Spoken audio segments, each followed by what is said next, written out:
On the Tom Leykis show. Hello. I don't know how long I was waiting on to talk to you. Like, I'm pissed right now. I'm real pissed. I'm not going to cuss or nothing because I got respect for your show, but I'm pissed. Okay, well, please don't cuss because then we have to hang up on you. I know that. Let me tell you what happened. All right. I was talking to my boyfriend earlier today, right? Right. I'm at the hospital with my mom, and she stays in L.A. I'm from Brooklyn. I'm visiting my mom. I'm in the hospital with my mom. 27 seconds. It took 27 seconds to get it in. Go ahead. Okay. And then he tells me he's not going to come. He's sick, correct? Okay. I don't know. I wasn't there. Huh? Go ahead. Okay. I'm telling you, though. All right. So I'm going out with my girls tonight. I know I'm trying to get away from all the stress, have some fun. I pull up to the club. I see this boy here hugged up with some other girl. Right. All right. I tell him to get in the car, right? He's sitting right here right now. I'm ready to knock him out. I tell him to get in the car. To knock him out? Do you knock him out often? I do. I do. You do? Well, why are you involved in a relationship where you're knocking somebody out? He's just pissing me off. He don't love the girl, but he's touching. No, I'm asking you a question about you. I'm asking you a question about you. Why are you in a relationship where you need to knock someone out? Because he just. Because why? No, this has nothing to do with him. This has to do with you. I don't want to hear. I don't want to hear about him. I want to hear about you. Why are you in a relationship with someone you feel the need to knock out? It makes you feel better to be in a relationship where you're knocking someone out? It makes me feel great. Why does knocking someone out make you feel great? I don't, like, knock him out. You know, I punch on him a few times. Why does that make you feel great? Brooklyn time, you have to punch on these guys. 2 mentions in less than 2 minutes. Huh? I just got to let him know he ain't about to punch on me, you know? Darling, how about we step up a notch here in terms of class and in terms of... I mean, come on. In the civilized world, we don't punch on anybody.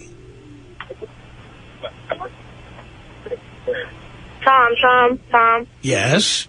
I'm very classy. I took etiquette class. I know how to be a lady when I need to be. Did they teach you how to punch on someone in etiquette class? Yeah, I'm talking Tom. Tell him to shut up, Tom. Tell him to shut up. Who's that in the back seat there? The boy. Your kid? No. I don't have kids with him. The one I caught at the club. Who do you have kids with? I don't have kids. I hear children in the car. That ain't my kid. Get off the phone. Whose kid is that? Tell him to shut up. Tell him to shut up. I'm a couple of seconds for throwing him out of my car.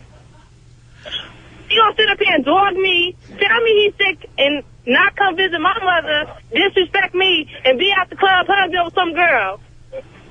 Well, again, darling, I don't know why you love drama as much as you do. And you clearly do. Right. You love the drama, right? No, I don't like drama. Yes, you do. Well, if you didn't like drama, you'd move on. You wouldn't be with a guy like that. You don't understand. I got his name tattooed on me already. No, I tell you, you are one classy broad. I'm a broad. Tom, don't talk to me like that. I just did. Oh, my gosh. What do you think this is, Brooklyn? What, are you going to punch me now? Hell yeah, I'll punch you. What do you think this is, Brooklyn? Oh, hell no. Tom, please don't disrespect my home place. Darling, what part of Brooklyn? Let me guess. Canarsie. You know what? You probably rode the double L train. Yeah? Yeah, right? I saw your mother on it. Really? Was she in an urn? Your mother on it. Was she in an urn? She didn't have nothing on. She up in there in rags. That wasn't my mother. Huh? My mother died 10 years ago, so it was my mother was not on your daddy on it. He died 13 years ago. He's not on the double L train. I don't believe you, Tom. I don't believe you. Okay, very good. Well, darling, this has been a little slice of heaven. And thank you for calling in because you have reminded me why I don't want to be in a relationship. So, gentlemen, is that what you're all crying over? Seems to me that the brother dealing with this quote-unquote classy woman has got his hands full. I'm a classy woman. You know, there really is nothing more ignorant than someone who doesn't know how profoundly ignorant they really are. I mean, these people have no clue whatsoever. Let me tell you something, woman. Class is about understatement. It's not about flaunting yourself covered in tattoos or weighing yourself down in fake or even real bling. It's not about sporting the biggest, loudest, most expensive weave. It's about conservatism in your appearance and modesty in your behavior. Something else classy woman reveals about herself is her shame at being a multiple baby mother. This woman doesn't even want to admit that the children we can clearly hear in the background are hers. First off, it's they're not his. Then it's they're not mine. Then she proceeds to demand respect from the radio host after admitting that she assaults her boyfriend. Now I know that all that mess will be completely missed by some of you, because some of you Captain Saberho types out there will be wishing you could take a shot at that prize catch of a woman. But for those of us who appreciate just how dangerous it is to get into a car with a drunk driver, this woman does indeed serve as a reminder why it's best not to get involved with any woman of any kind. Later. I don't even want to comment on this shit. I don't know why people send me this crap. The whole video is trash. Paris Milan's commentary is trash. She just... But this is what I hate about the gender war and the intellectual dishonesty that floats around. So anyway, for those of you who aren't aware, Paris Milan made a video 3 days ago. It's got 139,000 views. And the video has, several clips and news commentary of black women who were attacked by black men. The first clip, a black man gets violent in a restaurant. I guess he was trying to holler at one of the women. The video isn't really clear on that. But anyway, he gets irate and he's like, I'm a killer. And, he's trying to, I guess, get at one of the black women that had a blonde wig, at the table with all her non-black friends, right? So much for, they all want white women. But anyway, so he's trying to get at the sister. I guess the sister rejected him and he starts going ballistic. Okay. Everybody stay texting me when I'm making a video. Any other time, they don't want to send me messages. As soon as I decide I'm going to make a video, all of a sudden, I'm getting all these notifications. Anyway, I'm going to make this video real short and sweet. What irritates me, right? Because I was going to make a video earlier, and I said I wasn't going to make it just because it's too negative, Like, it just sounds like, black men ragging on black women and fussing about, their bonnets and their weaves and their lace fronts and their, all these, these excessive tattoos and all that stuff, right? So, like, there's a whole culture that surrounds all of these black men that perpetuate violence against black women. Like it kills me how these women come through and they try to play this whole wholesome black woman damsel in distress. These savages, yes, I'm going to call them savages, these savages that exist in the black community, the overwhelming vast majority of them have baby mamas, girlfriends, kids out of wedlock all over the place. Like, these are the men that black women give themselves the most access to romantically, whatever type of connection. These are the men that they big up. Oh, he's sexy. Oh, this nigga's a gangster. And then now, and I don't want to conflate two different populations of women, but what pisses me off about Paris Milan and the hypergamous camp and even the swirling camp and the your girl who swirls camp and all that shit. What pisses me off about these women is they don't acknowledge what the culture is and what the contribution that black women have made, even if they don't represent that. Right? Like if we're talking about black men in jail, as a black man, I really can't deny and be like, oh, well, you know, black men aren't in jail. Like I can't just state that. The reality is too many brothers are in jail. Right? Now we can go into the why and the how and what happened and all that other stuff. We can get all, you know, psychology 101 with it. But the fact of the matter is too many black men find themselves incarcerated. Okay? But when it comes to black women and it comes to savage black men, it's like black women act like they have no participation in the shit and they're just wholesale victims to all of this. Right? Like I was talking to a woman the other day and we were talking about black male savagery. And I said, majority of these black boys are raised solely by their single mothers. And so if you want to tell me about black men being murderers and who they killing, whether it's other black men or whether it's black women, I'm like, their mothers don't play a part in that. Like, in other words, like it should be an embarrassment that black women are actually out here raising murderers and savages. But that's not how it gets stated. It's always stated like it's just some innate thing with black men. Like they're just like that. They just come out like that. Right? Now, I don't know why these guys turn out the way that they turn out. Maybe they're angry about poverty. They're angry about some other shit and they take it out, you know, on women, or they take it out, you know, on each other, self-hate. Maybe if you didn't bring a child into the world without having the damn resources or finding a eligible quality black man to have a baby with, maybe your son wouldn't be so goddamn angry. But nah, we can't talk about that. You know what I mean? But so on the front end, you have mothers who are raising sons and those sons turn into monsters and they turn into murderers or rapists or whatever. Black women take no accountability for that. Then on the back end, if you want to say, well, it's not the mother's fault. Then when we go to the back end, these are the same guys that got, you know, all type of women in their phones, all type of women sliding in their DMs. Like when he said, I'm a killer, he said that shit like it was something to be proud of, which tells you that what? The culture supports that. The culture supports that. You know what I'm saying? I'm not in the streets.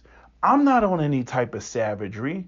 I'm in the same category as these women who are they're victims to you know, these evil black men. I'm in the same category as them. Like I don't fuck with that shit.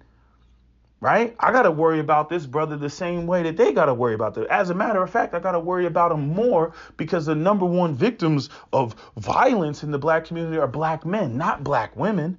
But again, this is more information that doesn't get put out there and put into the video. You know, the other thing, how many times have I made videos? How many times have I talked about black women in self-defense? How many times have I put out content about the Second Amendment? Who are the number one opponents of the Second Amendment? It's black women. It's black women that are number one. And what pisses me off about Paris's video is she just talked about black women defending themselves and what the laws are and all this other shit. Or maybe you can't protect yourself in your state depending on what the laws are. I'm like, where is the political movement to make the laws as such so that black women can defend themselves from the evil black men? Why do you all keep going out there voting for the goddamn Democrats that ain't doing shit for black people to begin with? You tell me what's up with that. Where are the black female political movements? Why aren't you jumping down Sheila Jackson's ass or Maxine Waters' ass or Kamala Harris's ass and telling her we gotta have the Second Amendment rights, Kamala Harris, because we got these black male savages out here attacking us because that's our number one concern. How come y'all ain't out there putting political movements together so that you can protect yourself and protect black women from the evils of black men? But y'all don't. You know, so it's just like this. It's like this sort of what do you want to call it? Like this song and dance that's being done to we're fainting Victorian versions. Oh, you know, just clutch the pearls and all that other shit to make it like, oh, black women are just victims, you know, to this shit. I was watching Jessica X's video. She's up there. I don't know what the woman's name is. She wearing the bonnet with the damn diamond shit on it. And she's addressing Kevin Samuels because she mad because Kevin Samuels talked about the damn bonnets. And I'm saying, you know, I put the link in my community tab. I forget what this Shika, whatever her name is. I don't know what her name is. I don't care. Okay. Middle-aged woman, slightly overweight, and she's up there and she's just foul-mouthed. You know what I mean? Just up there, nigga, just all this street shit. You know what I'm saying? And I'm saying there's so many black women, both light skin and dark skin, that is the culture.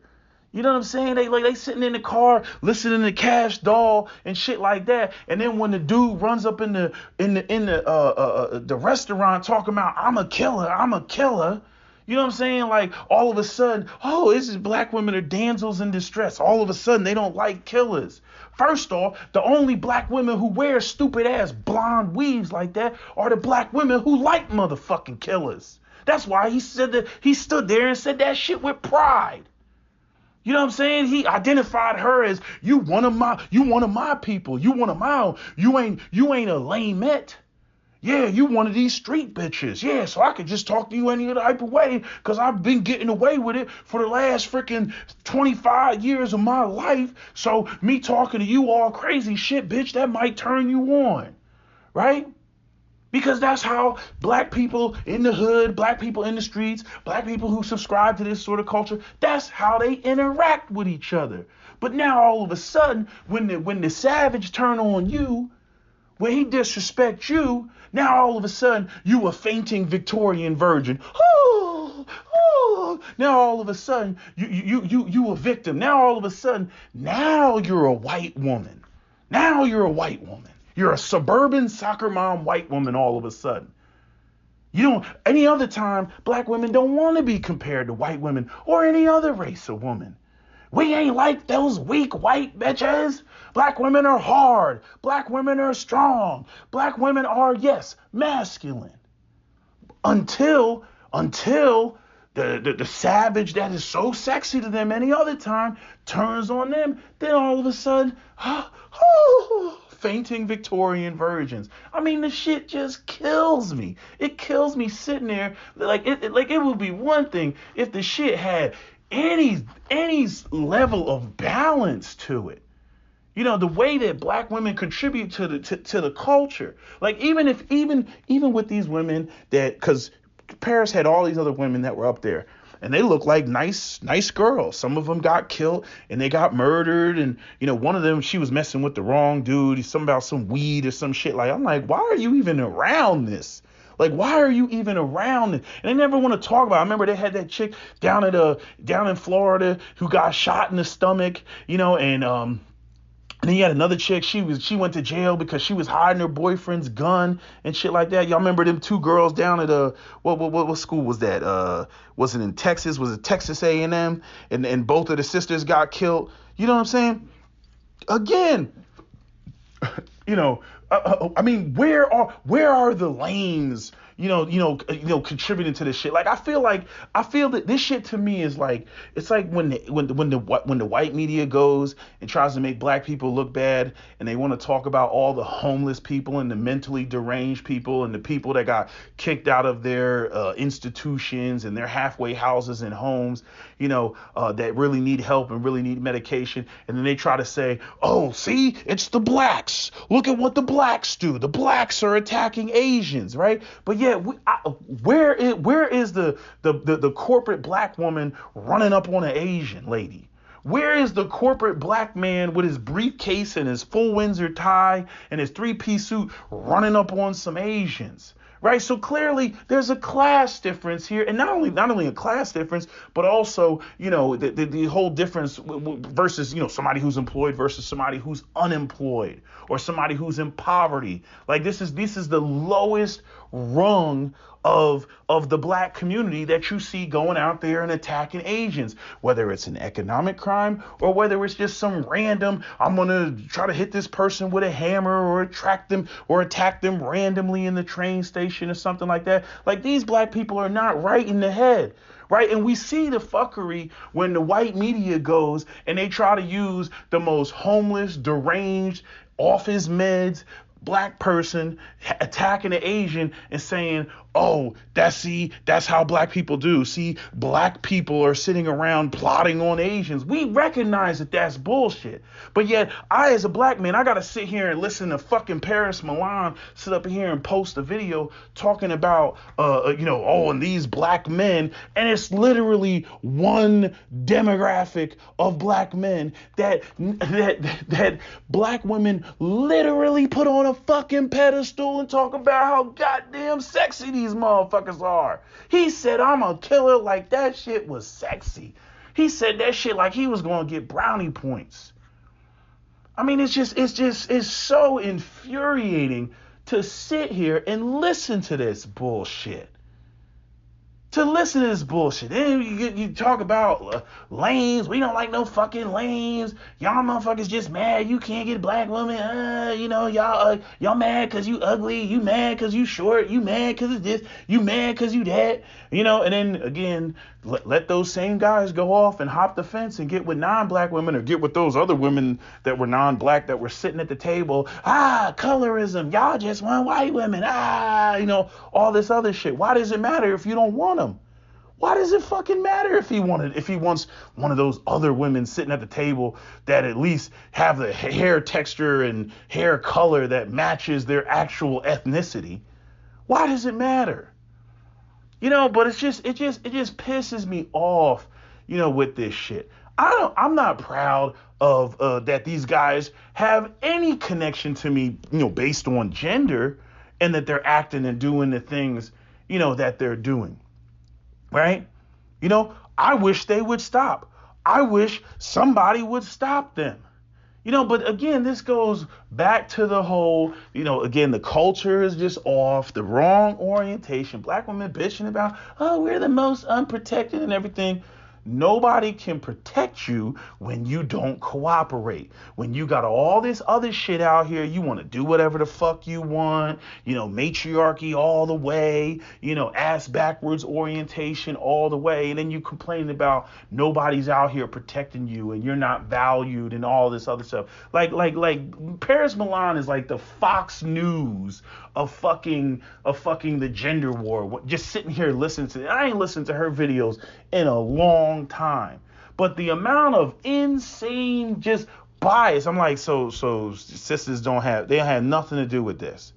It's just they were just minding their business, enjoying a evening out, and it just savage niggas just fell out of the sky. They just started showing up. It's just that random. So there is no give and take when it comes to the culture. There's no give and take when it comes to the shit.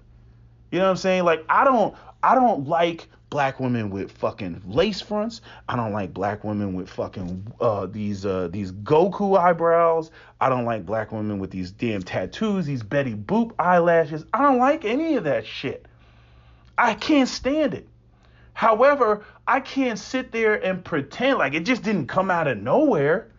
You know what I'm saying? The guys that really need to speak on it if they don't like it are the straight dudes, because obviously these women are wearing all that shit and trying to look like other races of women as I see it, because that shit must work and be effective on the street niggas out here that must love that shit so much.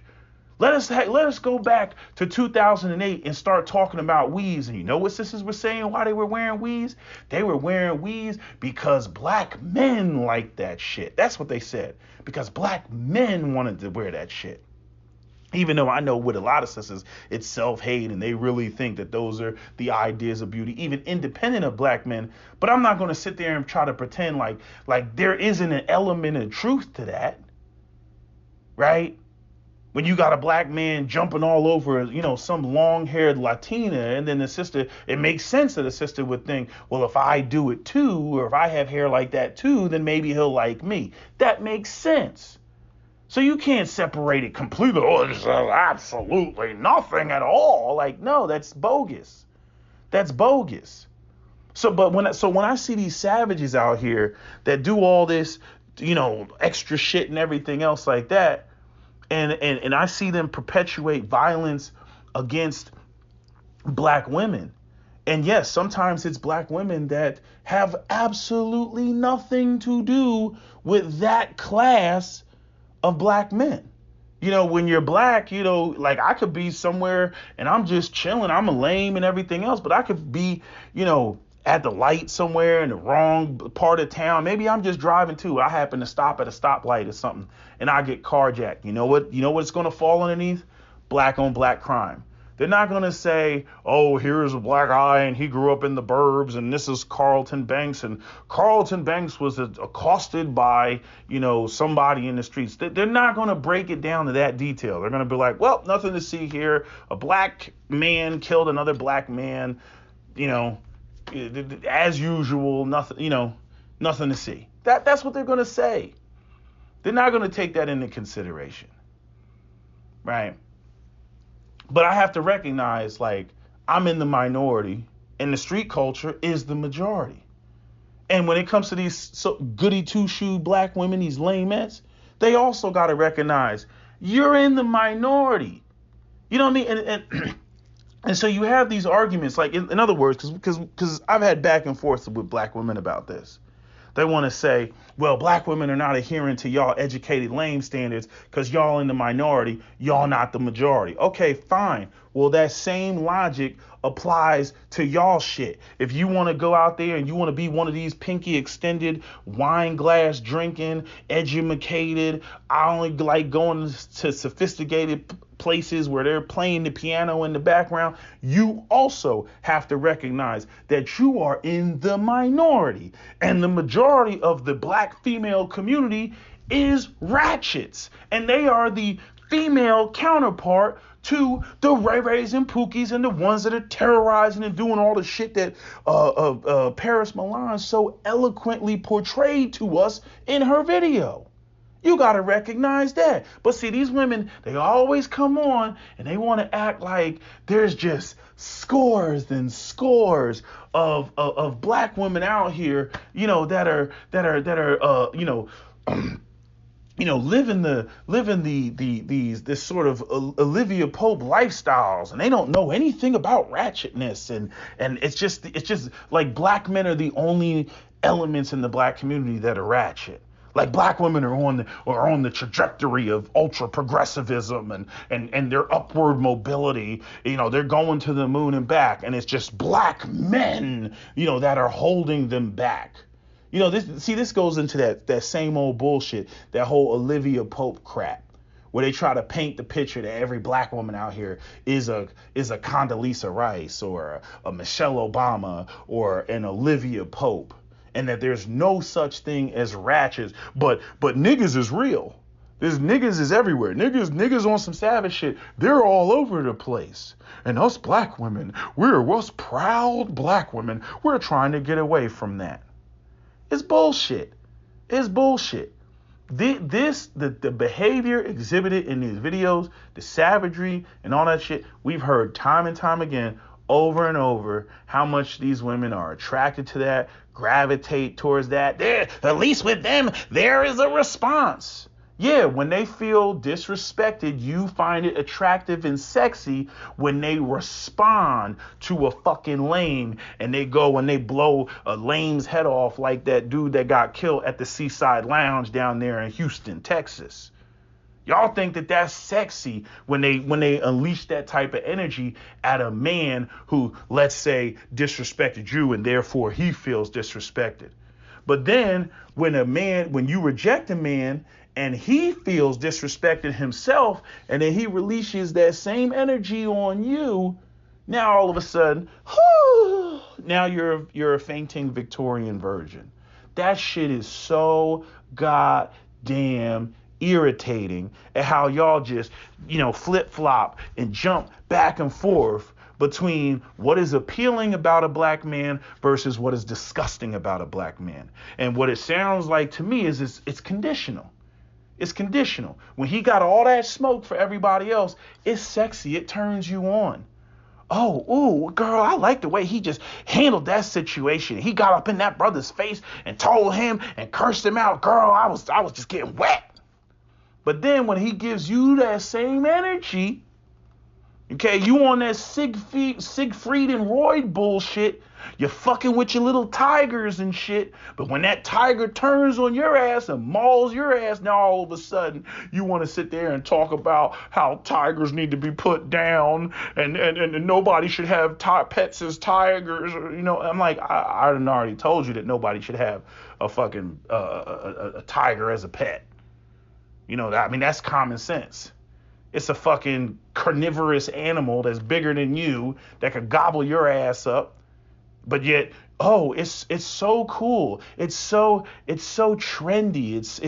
It's so what's the word that I'm looking for? I'm looking for some sort of French word. Anyway, it's so the thing, to have a pet tiger on a leash and walk around with it. I control this tiger. Look at me. I control this tiger. Yes. There's many black women out here that would love to have, as Dr. T. Hassan Johnson says, unpaid bodyguards. They love to have big, scary niggas, on their arm or walk around with them like, I control him because, this pussy just that good, right? I control him.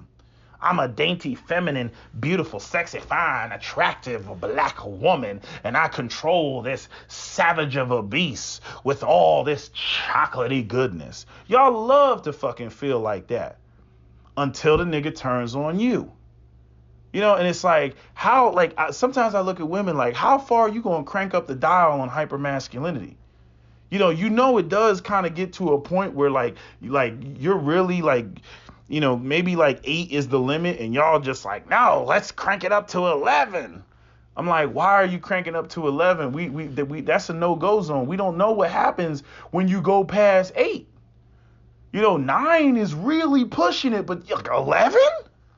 And y'all out there, y'all crank it all the way up to 11, and then you end up with these situations where a black woman gets killed or a black woman gets shot, and it's like, then again, we're back to that's why we need gun control and we need a Violence Against Women Act. Well, just so you know, gun control affects everybody.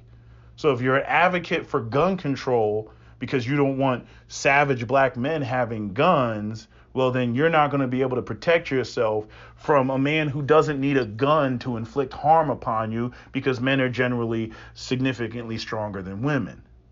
So if you're a black woman and you're really about protecting yourself, then you might want to talk to the Democratic Party that black women have a significant grip over, apparently, and tell them what should be on and off the table and set the agenda as black women, since you have so much power in the Democratic Party, and tell them that you want to be able to carry firearms in your little purse or whatever to be able to protect yourself in cities like New York or in states like New York or in California or New Jersey or any of these other blue enclaves.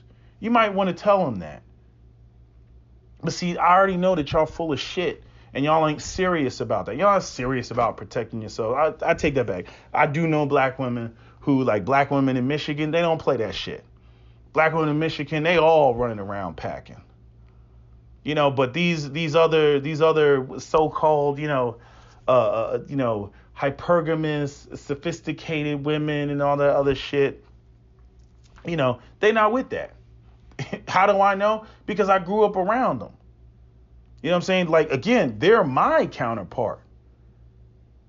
But the fact of the matter is a lot of them, they don't want to fuck with guys like me. They really don't. because they want some of that edge. They want excitement. They want all that shit. Well, bitch, what comes with excitement is shit like we see at this fucking restaurant.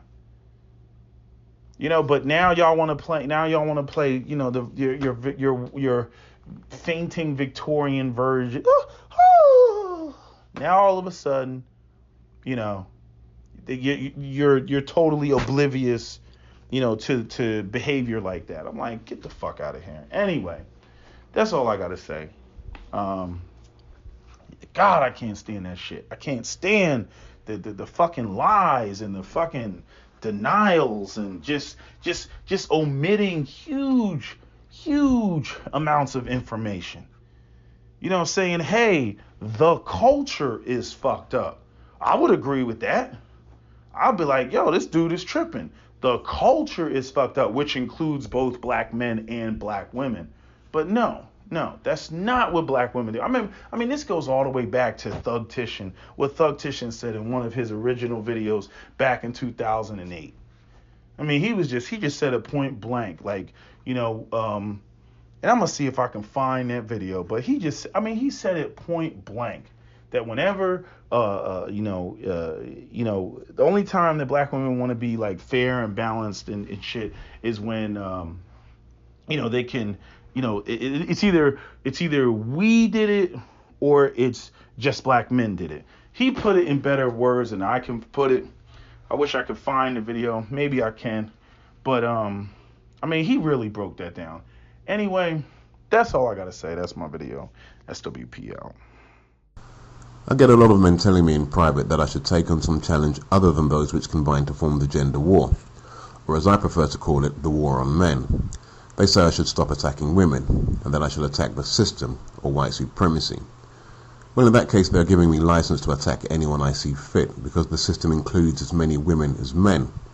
The system is not an entity that lives in a room in 10 Downing Street, or in the White House. It is both men and women. Women are as much a part of the system as men. They say women don't wield any power in society, and I say they couldn't be more wrong. In a society where government is elected by the people, and where the majority of voters are women, women wield an enormous amount of power. On top of that, women control 60% of the wealth in Western countries and make 80% of purchasing decisions, which translates into what? Massive consumer power.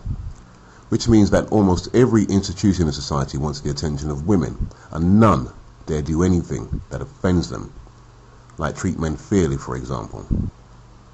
The media, the business community, the political establishment, and even the religious establishment all have the singular aim to cater to women's needs, wants, and desires. Just switch on your television and look for content that addresses any male interest or need, other than sport. So it's a complete fantasy to claim that women are powerless. We are constantly told that society is male-dominated, since most positions of power are said to be occupied by men. This is another example of how female stupidity has corrupted common sense. Men occupy most positions of responsibility, and they use that responsibility the same way husbands use theirs, for the benefit of women. Human societies are much more like bee colonies or ant colonies than we might like to admit. There's the queen bee, who does nothing but breed, and then there's a hierarchy of males who service the queen bee's needs. There's not a single politician I can name who ever advocated on any issue pertaining specifically to male experience. However, all of them compete to demonstrate their chivalry when it comes to addressing issues of specific concern to women. Now, women have more than just superior voting power. They are not a passive body of voters who only participate in the political process once every 4 years at election time. They are active participants in the processes of government, including policy drafting and lawmaking. You'll find as many women as men at all levels in society's institutions, and they play a key role as experts, advisors, proposers, and authors of much of the anti-male legislation and policy that affects the lives of the ordinary man on the street. They say that black women should be spared the kind of criticism increasingly coming their way because they're not the ones who created the system. And I say maybe they didn't create it, but they are now wedded to it. They certainly seem to think they are well served by it because they are among the most vocal supporters of the system and its family-destroying policies. Who is it that brings the system into our communities, into our homes, and into our lives? Women. They're the ones who bring the child support system on us. They're the ones who use the system's abortion services to destroy our babies. If our children survive the abortion cut, then they raise them on the system's welfare and other dependency programs that paralyze real progress in our communities. Generation after generation of black children are born only to become fodder for the system's jails. On the rare occasion that the mainstream media pays lip service attention to the destruction that family breakdown causes, who gets blamed? They blame men. And who are the loudest accusers? Black women. Right here on YouTube they make videos telling people to get married, but not out of love or even just to legitimize children, but because the marriage license is a piece of paper that locks you into the system, giving the state absolute control over your children, your earnings, your assets, and your life. Go check out my video, Why You Shouldn't Date or Marry Them, to hear the cold-eyed malice for yourself. So where are all these good black women standing by our side to fight against the dark forces that loom all around us? Show me one, and I'll remember to script her out of my diatribes. Furthermore, can anyone point me to a single black man anywhere, other than myself, who is not afraid to speak these truths, and who speaks them from an informed perspective, rather than an emotional one?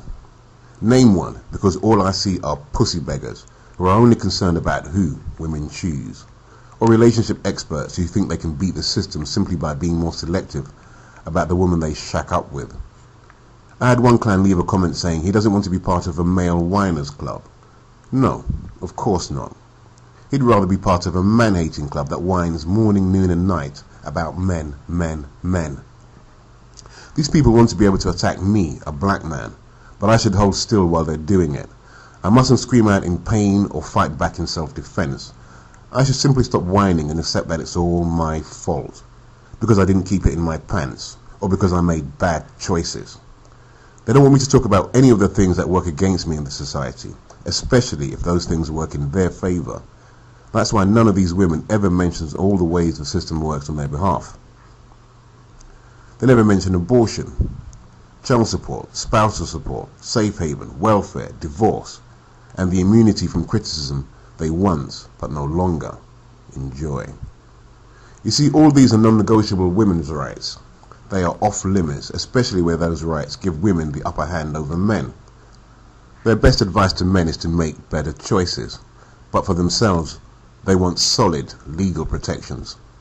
They want the system to safeguard their rights and provide them every possible safety net against harm, suffering, and consequence.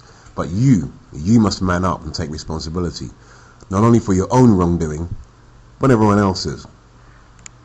Well, truth be told, I could just about live with that, if it could be shown that they were raising healthy, well-adjusted, competent children who grew up to be an asset to our communities. However, the only thing they raise our children to be are the next generation of baby mothers, prison meat and cannon fodder, both home and abroad. And then they blame us and bill us for the destruction of our own children. You must be out of your fucking mind if you think I'm going to stay silent about black women's catastrophic failure to handle the most important task we could honor them with a responsibility to perform. They don't even see it as an honor to raise our children. The way they tell the story, it's merely something they're forced to do because black men are too irresponsible to be relied on. The truth is, for far too many of them, children are simply a necessary inconvenience to be suffered in order to obtain the meal ticket that entitles them to freeload of society and their children's fathers. None of the clowns who chastise me for criticizing black women ever tell that side of the story. They won't do that due to an archaic sense of chivalry. They can't or won't acknowledge the connection between women's abandonment of the family and the chaos in our communities. They would rather spread the lies they're told by women who they've witnessed with their own eyes destroying the lives of the children they're supposed to be responsible for. This is the wall that a black man runs into when trying to address any problem in our community that involves women and children, which is why I had to take a break from making videos and just watch and see if anyone emerged who would fill the gap in the crowd where a black man should be standing waving the banner of men's rights. Needless to say, I was disappointed. There are a host of issues on which we should be fielding an array of smart, highly capable black spokesmen, Instead, we have a bunch of emotional drag queens whose leading preoccupation is begging women to choose them and then let them lead. The antithesis of everything manhood is about. What kind of leader begs someone to let them lead? Where do these simpletons get their ideas from? I'll tell you where. From their mothers or from some holy book. I can guarantee you it's not from any academic text or from watching the example of men who actually know how to solve a problem. Their one ambition in life is to lead a woman. Meanwhile, women themselves are determined not to be led by any man. On the contrary, women's primary concern is to check male power and mold us into something weak enough to control. In the black community, they've achieved this goal so thoroughly that we fight each other over who gets picked to be castrated first. That's why we can't find any truly good black men. Just a bunch of neutered Uncle Toms who spend all their time trying to convince women that they're better for women than the guy on the next block, or fighting with lunatic women over who has more interracial dating options, or arguing over skin tone or some other gay shit. They think a system maintained and supported by people who have no love for black men, whether domestic or foreign, will suddenly become enlightened and start treating them fairly, with no effort or sacrifice on their own part to force that change. They think they can hide their cowardice and inability to think for themselves behind the passages in the holy book. They think calling themselves good black men will somehow compensate for all the manhood they lack. They refuse to understand what every other race of man understands, that freedom ain't free. It comes at a cost, and that cost must be paid every day, forever. And this is the kind of fool who sneaks up behind me, on his knees, menstruating harder than a teenage virgin, to advise me about who I should fight. Well, I am going to whine, shout, scream the truth as I see it to the whole world, just like everyone else. I'm going to make so much noise that even the thickest walls in Fort Knox won't be able to keep out the sound of my roaring voice. I'm going to expose the hypocrite, the coward, the fool, the corrupt, the inept, the incompetent, the arrogant, and the treacherous, whoever they are, whether they be black or non-black, male, and especially female. Now what? You ain't got half of what it takes to stop this nigger. Later. Welcome, gentlemen. Let's take a short break from the topic of which women to avoid and discuss a related but different topic. How women interpret any social trend in which they play a central role as evidence of female superiority or victimhood and as male inadequacy or abuse. If women outperform men in any arena, that's evidence of female superiority and male inadequacy.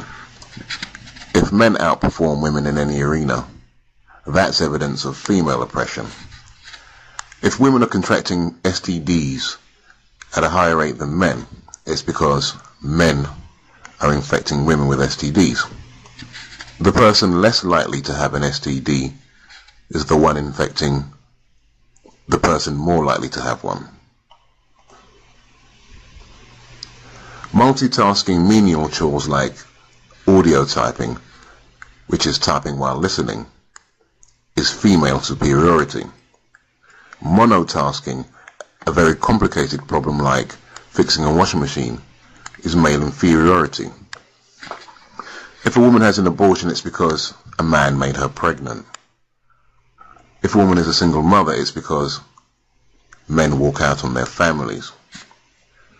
If the children of single mothers grow up to be dysfunctional, it's because they didn't have fathers.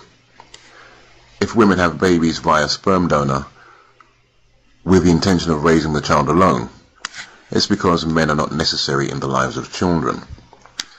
If a woman says she wants to have a baby and raise the child alone, it's because men are too inadequate to match her high expectations.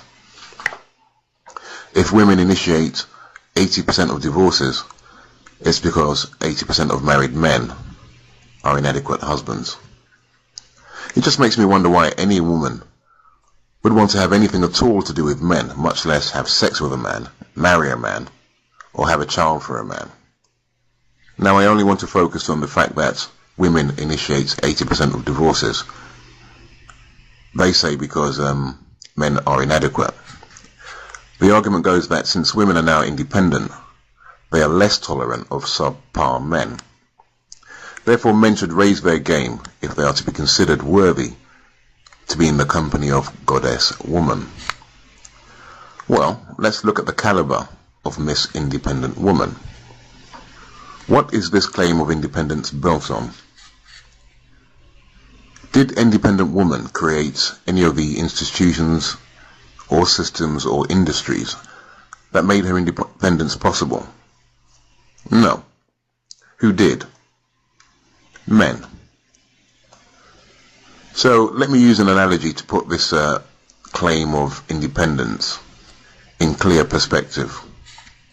A woman claiming independence from men is like a child saying that she no longer needs her parents after they've given her her own room in their house. The epitome of ingratitude, arrogance and vanity. Raise my game. You must be out of your fucking mind. Take away all the welfare benefits and women-only social programs, including women-only job training and education programs.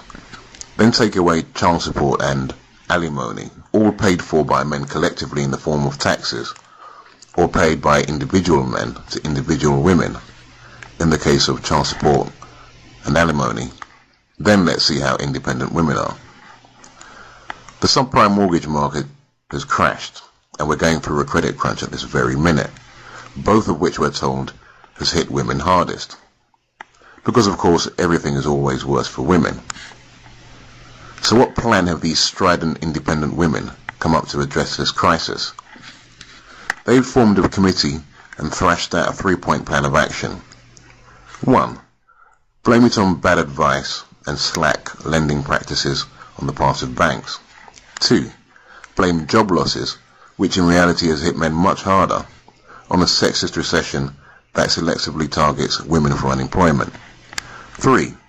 Demand, or rather plead pitifully, that something must be done about it by the government. And voila, that's how Independent Woman solves a problem. And that's what men should raise their game to match. This is a bit like a recreational tennis player telling a top-seeded professional that he can't play in the recreational league until he raises his game. The beggar wants the giver to up his game. And actually this latter analogy nails it precisely. Independent woman always wants more of something she didn't earn, and she wants someone else to provide it. She wants more options, more privileges, more respect, more praise, and more of someone else's money to do less than the nothing she's already doing to earn it. And I say, go fuck yourself. Hands up any man who wants to get married nowadays. Marriage rates have fallen to their lowest since records began. And it's not just because of women's choices, but due to men consciously avoiding marriage. And that's a good start as far as I'm concerned. We've stopped marrying them so that they can't take our money and be independent with it. The next thing to do is stop breeding them so that they can't use our own children to leech off us. After that, we must demand that all women-only welfare programs are abolished or enlarged to include men. If not, then we just stop paying for it. There aren't that many men eager to get married nowadays, and that's because they don't want to fund an ex-wife's independence. So any woman waiting for someone to raise his game had better buy herself a good duster to clear away all the cobwebs she's going to be fighting for space in her home. Later.